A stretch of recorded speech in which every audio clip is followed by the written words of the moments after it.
Hi there, I'm going to show you how to plan your final artwork for Nic Phillipson. You want to try and use some kind of thicker paper, not photocopy paper. Thicker paper will be able to absorb the paint better and it will stay flat. So please try and use a nice smooth paper if you want, that's a little bit higher quality. Hopefully you have that in your sketchbook that you can use. Alright, so we're going to grid it up into 20 centimetre squares. It should be approximately A4. So I'm going to have my ruler on 0, and I'm going to mark 10, 20 at the top. I measure from the bottom, 10, 20. Match up my lines. Okay. Then I'm going to measure from the top, halfway down, 10 on the other side, halfway down 10. You want this to be very, very accurate. Okay, so now hopefully you have got some masking tape. Masking tape is a tape that we can remove easily. It's better than sticky tape. So I'm going to mask off. We're going to paint these 3 squares, one colour. Okay, like this example. These 3 are black, these 3 are white. Even if it's a white background you're planning, you'll still paint the background white. Alright, so get my masking tape, and we're wanting to paint this part. So we want the masking tape to go right up to the edge of the line, really neatly like this.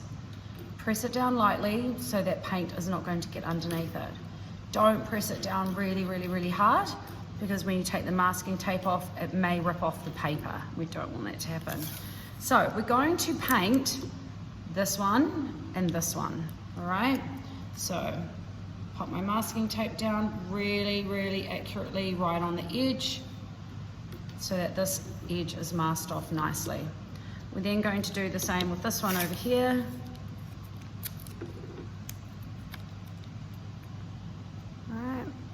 Right on the edge there, press it down.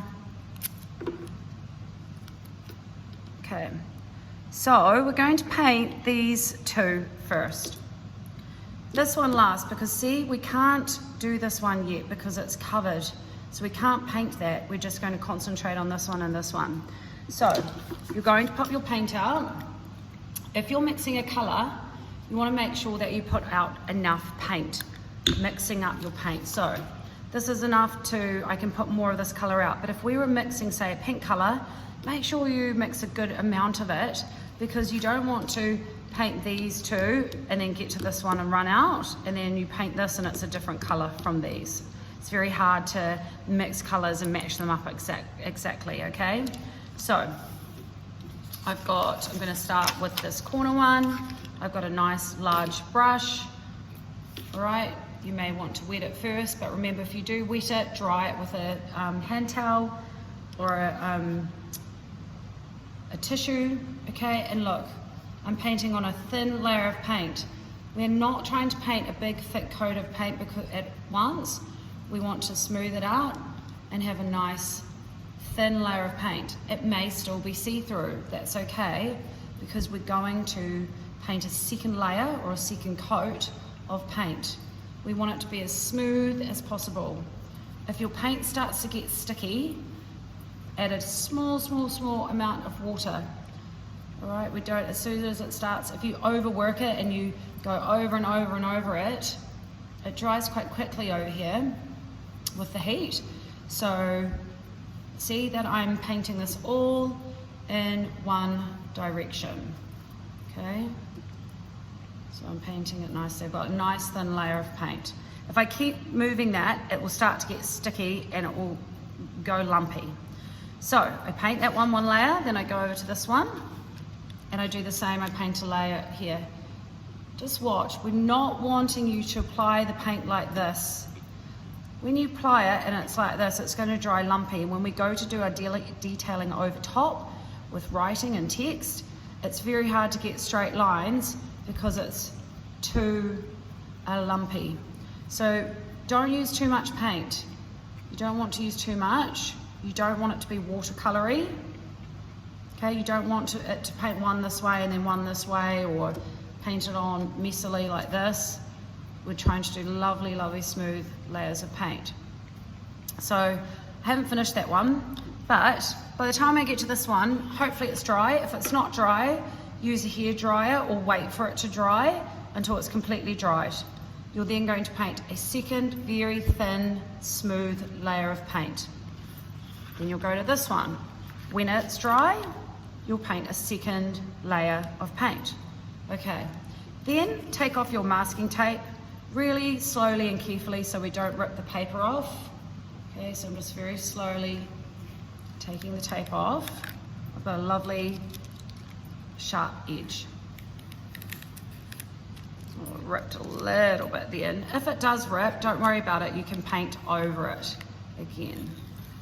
If you leave your masking tape on for too long, all right, it will stick to your paper more likely. So you must make sure these are completely dry before we mask this area off. If they're a little bit sticky still, and this still is, but I'm just using this as a demonstration for you, the tape will stick to the paint and it will rip it off. So make sure it's completely dry. I'm not doing that because I'm trying to show you this quickly. Then we go and mask this one. Make sure you've got your masking tape in the right place, and make sure you don't leave like any little gaps or go over the line, or don't go close enough to the line. So then I would paint this section. Once that's dry, all three, and I'm finished with it, and I take the masking tape off once I've completed this one, we can start with our other colors. We do exactly the same again. We do this one and this one, so we can do two at once. When that's finished, we will do our last one. So that's how you paint the back of your artwork.